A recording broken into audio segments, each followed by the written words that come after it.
Subscribe to our channel by clicking the subscribe button. Click the bell button and enjoy the latest uploads from our channel. बिस्मिल्लाहिर्रहमानिर्रहीम। Life skill TV के नाज़रीन के लिए हम 3 मुहर्रमुल हराम के वाक़यात के हवाले से आज गुफ्तगू कर रहे हैं। 2 मुहर्रमुल हराम को काफ़िला सैयदुश्शुहदा इमाम हुसैन अलैहिस्सलाम करब बला की वादी में पहुँच कर क़याम पज़ीर हुआ और 3 मुहर्रमुल हराम की सुबह हुज़ूर सैयदुश्शुहदा इमाम हुसैन अलैहिस्सलाम ने अपने जुमला रफ़क़ा और साथियों को करबला के मैदान में इकट्ठा किया, खुसूसन अपने अहले खाना को, अपने खानवादे के अहबाब को, और उन्हें चंद नसीहतें फरमाईं। वो बहुत इम्पोर्टेंट हैं, ये नसीहतें समझने के, याद करने के काबिल हैं। आपने जब सारे साथियों को जमा कर लिया, थोड़ी देर सब के चेहरों को देखते रहे और फिर आपकी आंखों से आंसू रवां हो गए और बारगाह खुदाबंदी में आपने यूँ अर्ज़ की, ए अल्लाह, हम तेरे नबी की इतरत हैं, तेरे महबूब की आल हैं, हम खुद यहाँ अपनी मर्ज़ी से नहीं आए, हमें बुलाया गया और हम किसी के बुलाने पर तेरे हरम से और अपने नाना के हरम से दूर हुए और यहाँ पर हम पर जुल्म सितम के पहाड़ तोड़े जा रहे हैं। हमें इस मैदान के अंदर ठहरा दिया गया है। ए अल्लाह, तू हमें हक़ पे साबित कदम रख और हमें ज़ालिमों पर फ़तह व नुसरत अता फरमा। आम लोग क्योंकि दुनिया के बंदे हैं और उन्होंने दीन को एक पार्ट बनाया हुआ है, वो दीन में ज़ाहिरी तौर पर उस वक्त तक रहते हैं जब तक उनकी माली हालत बेहतर रहती है, लेकिन जब किसी आजमाइश का वक्त आता है तो बहुत कम ये लोग साबित कदम साबित होते हैं। उसके बाद सैयदुश्शुहदा अलैहिस्सलाम ने अपने अहले खाना को वसीयत फरमाई कि करबला की वादी में जब मैं शहीद कर दिया जाऊं तो वक़ाल अस्बिरना अला मसाबनी व फ़िराक़ी, तो मेरी जुदाई और आने वाले मसाइब पर सबसे पहली चीज़ जिसका दामन आपने अपने हाथ में रखना है वो है सब्र। सब्र का दामन नहीं छोड़ना।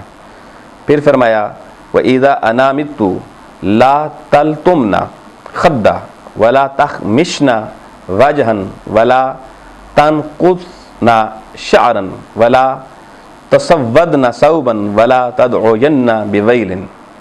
ये 5 वसीयतें बड़ी काबिल गौर हैं।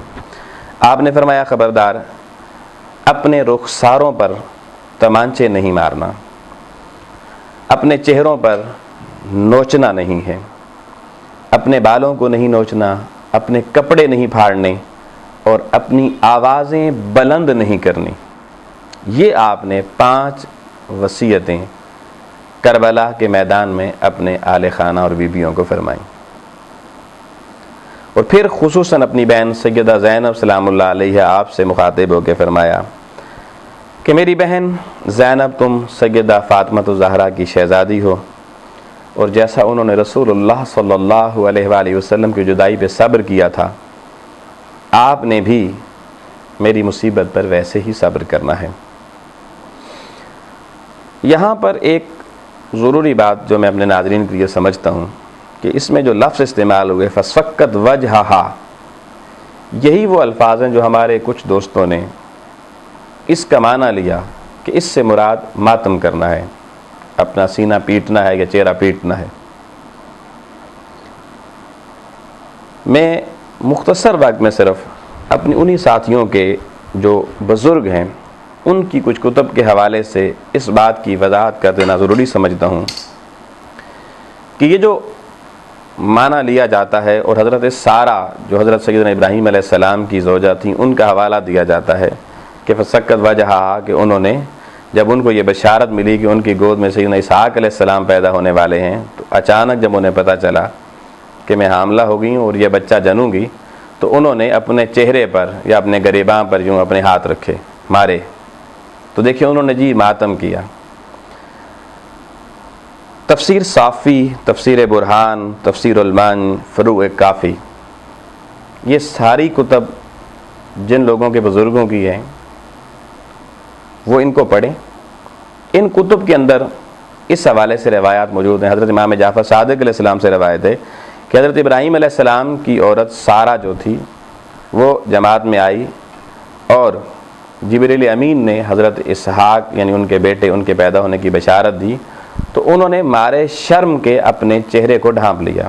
عورتیں اب تو یہ دور ایسا آ گیا کہ شاید شرم کی وہ کیفیت کم ہو گئی ہیں، لیکن تھوڑا عرصہ پہلے تک بھی اب بھی باحیا گھرانوں میں یہ چیز موجود ہے کہ جب خواتین کے سامنے کوئی ایسی بات کی جائے تو وہ اپنے چہرے پر اپنی انگلیاں رکھ لیتی ہیں اور یوں اپنی شرمساری ظاہر کرتی ہیں ایسی باتوں کے لیے۔ تو تمانچے کے حوالے سے، مارنے کے حوالے سے انہوں نے اپنی تفسیر میں کوئی ذکر نہیں کیا۔ اسی طریقے سے تفسیر الجوامع اس کے اندر بھی ہے کہ جب حضرت سیدہ سارہ کو یہ بات معلوم ہوئی تو انہوں نے حیا سے اپنے منہ پر اپنے ہاتھ رکھے۔ تو اس کے علاوہ پھر بلکہ حضرت عمر بن مقدام کہتے ہیں کہ امام محمد باقر نے مجھ سے فرمایا تم اللہ تعالیٰ کے اس فرمان کے بارے میں کیا جانتے ہو؟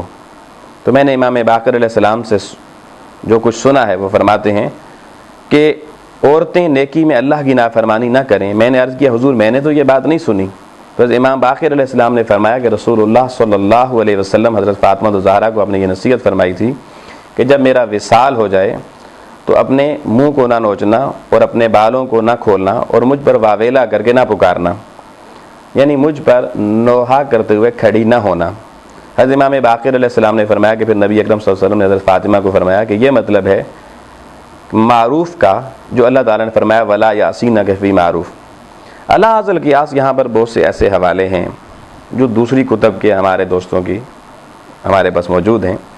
گزارش یہ ہے کہ تحقیق سے اگر بات کی جائے اور اپنے بزرگوں کی لکھی ہوئی باتوں کو سمجھا جائے تو میں سمجھتا ہوں ہم قرآن و سنت کے جن الفاظ کو اپنے عقیدے کو واضح کرنے کے لیے استعمال کرتے ہیں، میرا خیال ہے کہ ہمیں اس کی سچائی کا پھر اقرار کرنا پڑے گا، اور یہ اقرار ہمیں دین کی شارح پر مزید اس قرب کی منزل کی طرف لے جائے گا جو مسلمان کی حقیقی نجات کا راستہ ہے۔ تو یہ تھی جی 3 محرم الحرام کو حضرت امام حسین علیہ السلام کی نصیحتیں اپنے اہل خانہ کے لیے، اور میں کہتا ہوں بالعموم اس امت کے لیے بھی کہ جب ہمارے اوپر کوئی مصائب آئیں تو ان مصائب پہ ہم نے صبر کس طریقے سے کرنا ہے اور آنے والی نسلوں کو کیا خوبصورت اچھا پیغام دینا ہے۔ اللہ کریم کی بارگاہ میں دعا ہے مالک و مولا ہمیں حضرت امام حسین علیہ السلام کے ان فرمودات پر عمل پیرا ہونے کی توفیق عطا فرمائے۔ وآخر دعوانا الحمدللہ رب العالمین۔